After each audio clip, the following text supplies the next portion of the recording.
Welcome back, guys. Equity Podcast, Barrick here. Talking caffeine and alcohol in terms of sleep.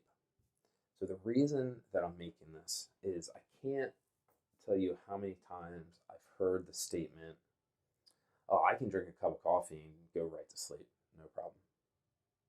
Like I hear it all the time. Or like you see somebody who drinks a cup of coffee and is yawning, right? Like, oh, why is he tired? He just had coffee.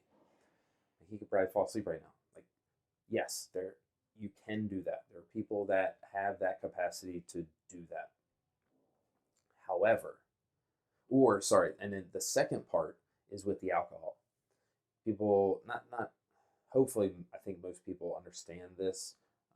The caffeine I think is a little bit more of an issue than with alcohol, but I think there are people that might do this that they think they it'll help them sleep. Like that literally the term nightcap is from that, right?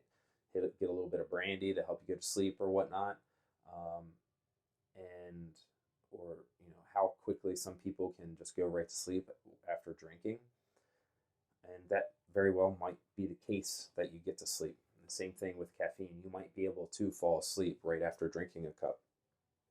Here's the issue: is you might be able to do those things, but it's still affecting your sleep and you might not realize it. You're not getting the quality of sleep that you could be getting without it. There have been studies shown, and I do not know those studies. I have some resources that I'll give out a little bit later that you can reach out to that actually have these studies that talk about how disruptive caffeine and alcohol are to sleep. We're not saying don't do those things, but we want to do them as far away from sleep as possible. That's the key. Keep the caffeine and the alcohol as far away from sleep as possible. Yes, there are going to be times when you have those things a little bit closer to sleep. That's okay. But in general, if it's something that is becoming chronic where you're doing that every night or frequently, then and you're wondering why you're just always tired in the morning, why you always feel sleepy, this is a great place to start. Yes, you might be getting the sleep, but it's not quality sleep. And caffeine can come in a lot of different ways. It can come from pre-workout, it can come from coffee, it can come from tea. I think that's the biggest one, like cold tea, or hot tea or something like that. Fit Aid, they have caffeine in them as well. It's not a lot, but they do have some caffeine in them. The O2, they have a non-caffeinated and a caffeine.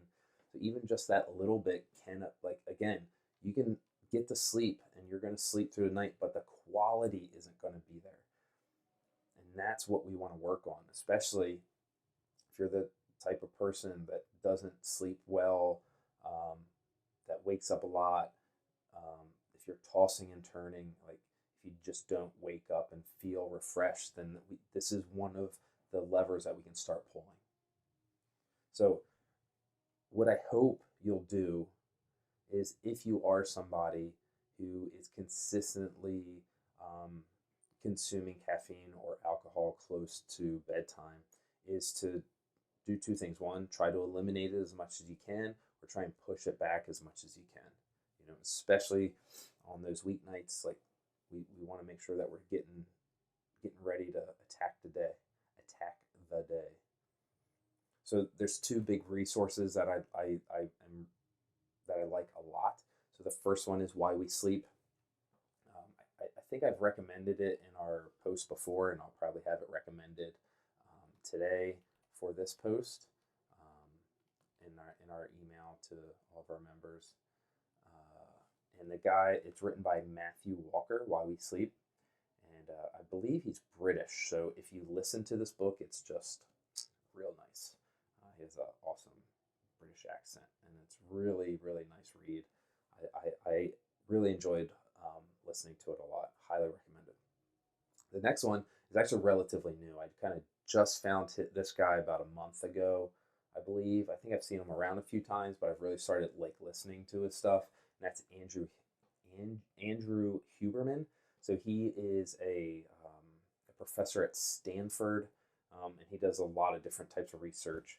And he talks about sleep a lot. He has a podcast called Huberman Lab. Excuse me. And his 3 episodes about sleep that I would highly recommend. So the first one is called Mastering Sleep. Excuse me. And the second one is called Sleep Toolkit. And then the third one is just a deep dive into deep sleep, pun intended. And that one was really good. And that's kind of like what sparked this post, is me listening to that. And I was like, I've known about this for such a long time. I need to get it out. It just kind of inspired me to do this one. So I'd highly recommend checking out Andrew Huberman and his sleep podcasts. Really, really wonderful stuff. And he can tell you like the why, right? I'm just going to take off the top, hey, limit the caffeine. Like you should not be having that after noon, after 12, in the afternoon. You should be done caffeine in the morning. He actually also talks about having caffeine. You shouldn't have caffeine when you straight away when you get up. You should wait about 60 to 90 minutes after you wake up. Then you should have your coffee. So that's another little caveat to consider as well, which I'm kind of lucky that I kind of do that already on accident. So that was nice. So check out Huberman. Great stuff. I really, really appreciate all the stuff that he's putting out. It's really great information, and he knows his shit. He knows it. So that's kind of all I have today. It went a little bit longer than I was anticipating, but if you're looking to try and sleep better, start monitoring that caffeine, start monitoring that alcohol, and then also if you want to like really level up your sleep and take it to the next level, check out those episodes and check out Why We Sleep, and I think you'll get a lot out of that. All right. I super appreciate you guys for watching. If you liked it, subscribe. If not, that's okay. I still love you. All right. Cheers, guys.